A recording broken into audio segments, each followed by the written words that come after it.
दोस्तों आप सभी लोग जानते हैं कि जैसे आरआरबी एनटीपीसी की फॉर्म आ चुकी है, उसमें फॉर्म भरने की डेट भी फिक्स हो चुका है। तो उसके बारे में जैसे जो इंटरमीडिएट लेवल है और ग्रेजुएशन लेवल है उसके बारे में बताऊंगा कि क्या क्या डॉक्यूमेंट उस समय फॉर्म भरने में लगेगा। और आपका अगर सिलेक्शन होता है डीबी के लिए डॉक्यूमेंट वेरिफिकेशन के लिए, तो उस समय आपका डॉक्यूमेंट क्या लगेगा। सबसे पहले देखिए important document for form apply to till document verification. दोस्तों एक है इंटरमीडिएट लेवल, ये देखिए इंटरमीडिएट लेवल हो गया, और यह है ग्रेजुएशन लेवल हो गया। सबसे पहले आईडी में आएगा यूआईडी या आधार कार्ड, मतलब आधार कार्ड या आपका जो यूनिक आइडेंटिफिकेशन होता है वो मांगेगा, जैसे उसको आधार कार्ड। उसके बाद मार्कशीट में आपको 10th का मार्कशीट और 12 का मार्कशीट, क्योंकि ये जो आप फॉर्म भरेंगे वो इंटरमीडिएट लेवल का होगा।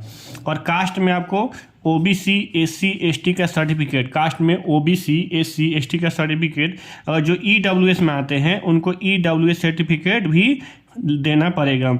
SC ST OBC EWS central की इंग्लिश परफॉर्मा वाली होनी चाहिए, जो इंग्लिश परफॉर्मा में बनता है वो वैसे होने चाहिए। यूआर कैंडिडेट, जैसे कि सभी लोग जानते हैं कि यूआर कैंडिडेट के लिए कुछ देने की जरूरत नहीं होती।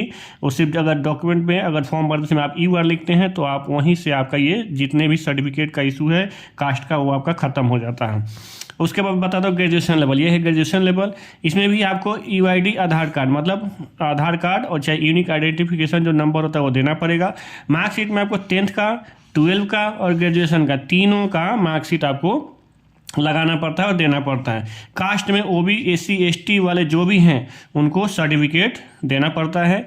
और ईडब्ल्यूएस वाले कैंडिडेट जो हैं उनको ईडब्ल्यूएस सर्टिफिकेट सेंट्रल गवर्नमेंट से बनाकर डीएम स्तर का देना पड़ता है। अगर कोई SC ST OBC EWS certificate available by central DM level, मतलब ये जितने भी सर्टिफिकेट देना है ये एससी एसटी ओबीसी ईडब्ल्यूएस का वो सर्टिफिकेट कहाँ का होना चाहिए, सेंट्रल डीएम लेवल का होना। यूआर कैंडिडेट के लिए इसमें ग्रेजुएशन लेवल का जो है एनटीपीसी, जो इसमें नो नीड फॉर सर्टिफिकेट, इसमें किसी भी सर्टिफिकेट की ज़रूरत नहीं है यूआर कैंडिडेट के लिए। किस चीज़ के लिए, मतलब कि ये साबित करने के लिए मैं यूआर कैंडिडेट हूँ या नहीं हूँ।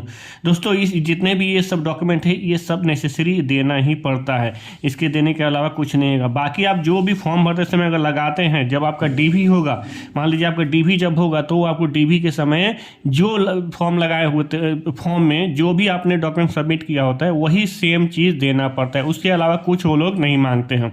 इसलिए जो भी आप फॉर्म भरते समय डॉक्यूमेंट लगाए वो जरूर अगर मान लीजिए एग्जाम दे रहे हैं, क्वालिफाई कर रहे हैं डीवी के लिए, तो डीवी के समय वो फॉर्म जरूर दे। दोस्तों मैं हूं भारतीय रेलवे में ट्रेन मैनेजर, मैं इस प्रक्रिया से गुजर चुका हूं, तो इसलिए छोटी सी जानकारी थी आपको मैं बता दूं। वीडियो देखने के लिए और सब्सक्राइब करने के लिए और लाइक करने के लिए धन्यवाद।